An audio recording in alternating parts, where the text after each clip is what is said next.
The Ghost Dance and the End of Indian Resistance on the Great Plains. In the late 1880s, conditions worsened for the Sioux Indians. The government restricted hunting and reduced their meat rations. Disease killed 1/3 of their cattle, and bison herds were quickly shrinking. They needed someone new to turn to. That someone came in the form of Wovoka, a popular Native American prophet in Nevada. Wovoka supposedly had several visions, foreseeing a catastrophic event that would cause the return of dead ancestors, replenish the bison herds, and a renewal of traditional life. Some of his visions also included the destruction of white settlers and their removal from the Indian lands. From these visions, Wovoka was also supposedly told by God to teach a new dance along with his message. His teaching of ritual songs and dance steps to his followers became known as the Ghost Dance, which lent its name to a larger Native American religious movement.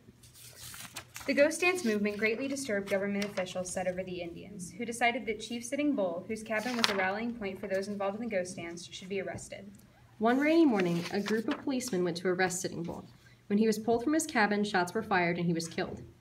As more bullets were fired, Sitting Bull's horse, which had once been in a Wild West show, started to perform its tricks. The policemen were terrified. They thought the horse was being possessed by the spirit of Sitting Bull. Only 2 weeks later, on December 29th, the 7th Cavalry took bloody action against a group of cold, starved Sioux at Wounded Knee, South Dakota. 340 members of the tribe were rounded up, and when a gun was shot, the military responded with cannon fire. 300 Indians, including 7 infants, were killed in minutes. After the slaughter at Wounded Knee, the Indian-white conflict on the plains started to end. Different tribes and people within them reacted differently to the taking of the plains. Some attempted to assimilate into the society that the European Americans were creating for them. Lost Bird, whose parents were killed at Wounded Knee, was adopted by a U.S. Brigadier General and renamed Marguerite. Another Sioux, Good Bird, became a congregational minister and farmer. Others fell into poverty and became dependent on government support. The Plains Indians' population dropped significantly from 250,000 to just over 100,000.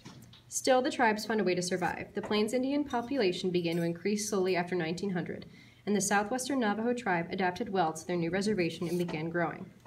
Each maintained their traditional lifestyles, culture, and religion. Despite the continual expansion of white settlers and attempts to stifle Native beliefs and lifestyles, Native communities resiliently continued to survive.